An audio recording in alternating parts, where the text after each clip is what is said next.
Welcome back to WKYT as Kentucky Newsmakers continues. Again, this is the part of the interview we would have done if there weren't so many other things grabbing our attention around the world right now. Richmond to the south of Lexington, just out like Georgetown to the north, growing very fast. Locals challenged to try to keep up, and Mayor Robert Blythe is joining us.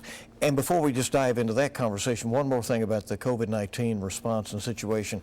The Senior Citizen Center, yes, under the suggestion, if not order, from Governor Andy Beshear, yes, is going to be closing to visitors. That's right. In Richmond for now. One of our most vulnerable populations, our seniors, who are a part of the programs there at the Active Living Center.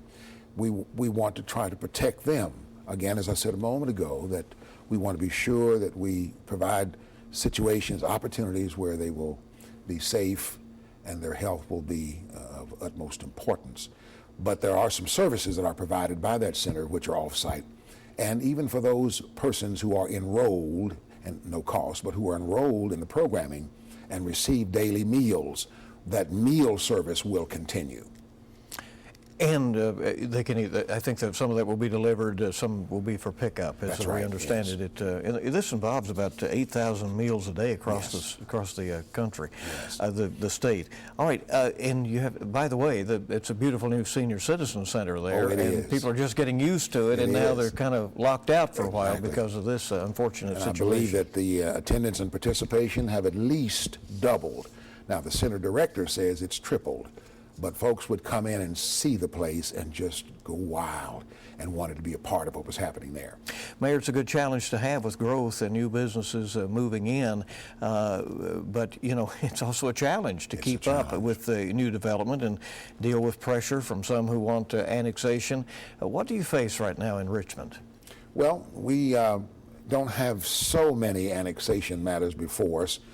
There are a couple that are truly significant, and we've been looking at them, I'll say it like that, because there may be some changes in the approach of those who at first wanted, they thought to be annexed, but there are stipulations with the annexation. We are growing housing developments all over the place. It's amazing to see the building and the construction of businesses even.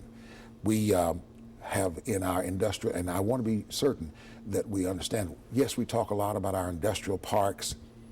There are 3 of them south of Richmond, but there are at least 3 other industrial parks, I'll call them, but sites throughout our city that have been there for years. And I never want those folks to feel that we're focusing so much on new business, new industry, that we've forgotten those who have brought us thus far. So I make visits to them to encourage them. Our industrial development director goes by. He and I work so well together. I enjoy having David Stipes along. But we try to make sure, because our existing businesses are expanding. David always reminds us that it is the expansion of the existing businesses that creates actually more growth than the coming of new ones. Let's talk about those neighborhoods again. First responders will sometimes say that you know, it's happening so fast that they're unfamiliar with neighborhoods, and they've popped up so quickly. Georgetown's Mayor Tom Prather was with me recently and just said openly that they are not able to keep up with the growth in terms of the police department size, first responders, and they have some other issues with water and waste treatment and so forth. Do you have similar concerns as the growth goes on in Richmond? We don't at this time, but one of the things we always stipulate when we annex is, and it's a part of the document of annexation, that there has already been the kind of conversation that is necessary with our responders to be certain that we can provide fire protection, to be certain that we can provide police protection. Also with our utilities department, that the utilities are in order and will not tax the system as it now exists, or there are plans for renovating our existing system. But we have those conversations up front, and I appreciate again our department heads who are responsible for those things, making certain that the city is ready before we move into an area like that. In your State of the City address, you told people that Richmond is on sound financial footing at this Yes. time. In fact, indicated you have a considerable fund Yes. deposited. And you also, though, said you have continuing concerns about the costs of pensions going forward. That's right. And that's one that stays, for example, about 6 months or so ago, our finance director and our city manager got together and did some projections. What if the 12% and then the 12% and so on for the pensions? This is how much money, and I believe in that State of the City address, I mentioned a figure of perhaps $8 million plus that would be needed 10 years from now in order to underwrite the pension demand. So we're trying to be certain that we're staying ahead of that. Now, it's also important, back to what you just asked me about the building, about the growth. I look at such things as property taxes and growth in businesses, payroll tax, and those kinds of things. And we, with additional revenue, will be able to handle a portion of that. There will be need over the months and even years to come for us to take what the state allows in tax increases with property taxes. I don't lie to our folks about that. As our demands increase in City Hall, we'll have to have the revenue to meet those demands. So, but I believe the people are willing, when you're transparent and when you explain to them why you're doing what you're doing, I believe they're willing to go along with you. You were active in the League of Cities, even as Yes. a city commissioner, and have been for many years, and they have been pushing and appear to be in an uphill climb to get more flexibility for cities in terms of being able to raise revenue. Yes. One of those avenues is a restaurant It's a restaurant tax. and there are others. Are you supportive of cities having that flexibility?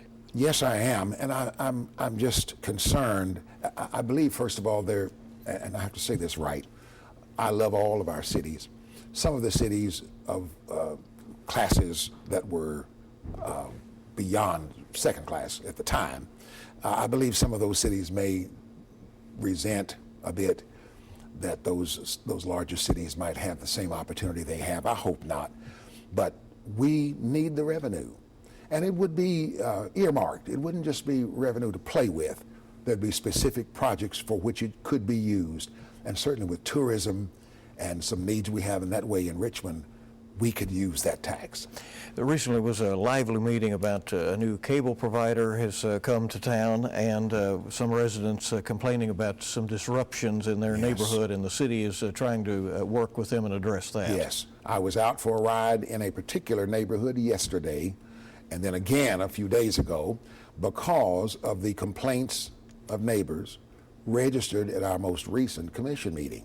And when I heard the concerns they voiced, I thought, I have to see this for myself. But when I got there, it was really funny because a couple of our commissioners also were riding the neighborhood at the same time. And they said to me, Mayor, those things that the people voiced as concerns a few nights ago, those things in some sense have been taken care of. Trash that the contractors were throwing on the lawns and on the street, those diggings that were taking place, the mess that was left on the lawns and the driveways, the concrete being torn up and not replaced properly, those things. And we just simply said to the company that's doing that, that's not going to work. So they got right on it, but we'll have to monitor very closely. So some attention and scrutiny has apparently assisted with that.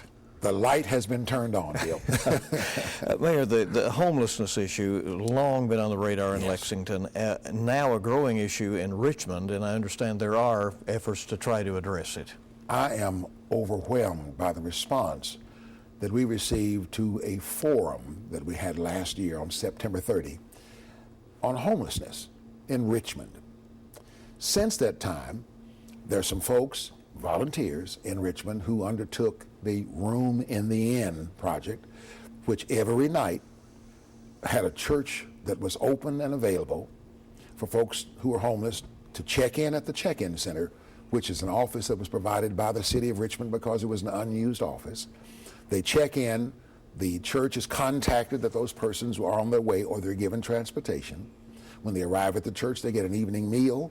They're allowed to do some bathing, personal attention, personal hygiene. They can sleep, get up in the morning, have a morning meal, and then they're dismissed. Now, we don't have anything that's 24/7 yet, but that during the really cold and really hot weather was really a relief for so many. It was truly successful. A report was given a few nights ago in our meeting that said that some of those homeless persons who came through that project were helped to find permanent housing and were helped to find jobs. Now, that's success, so long as we could help one in that way. But there were several who benefited from that project. Big turnaround. Big Yeah, turnaround. right. So we're going to continue.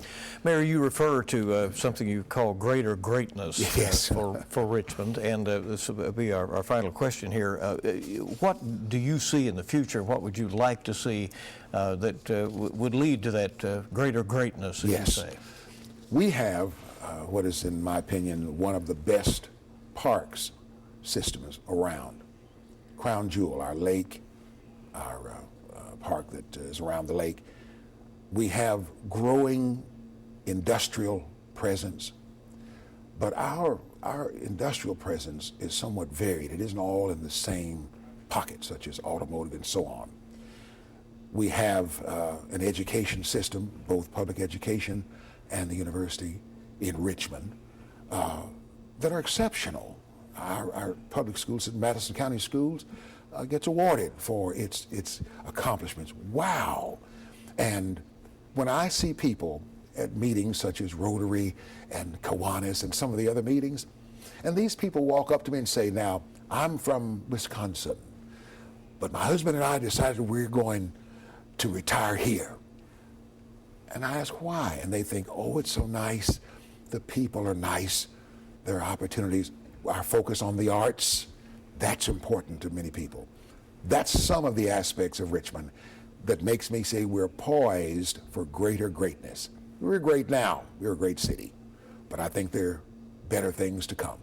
Richmond Mayor Robert Blythe, thank you for coming this morning. Thank you, Bill, for the opportunity. A varied discussion, and we appreciate Yes, that and your yes. perspective this morning. Yes, thank you. And we hope you'll stay with us. The primaries and the presidential primary coming up Tuesday will be very important on the Democratic side. We're back. We'll hear from Greta Van Susteren before we go.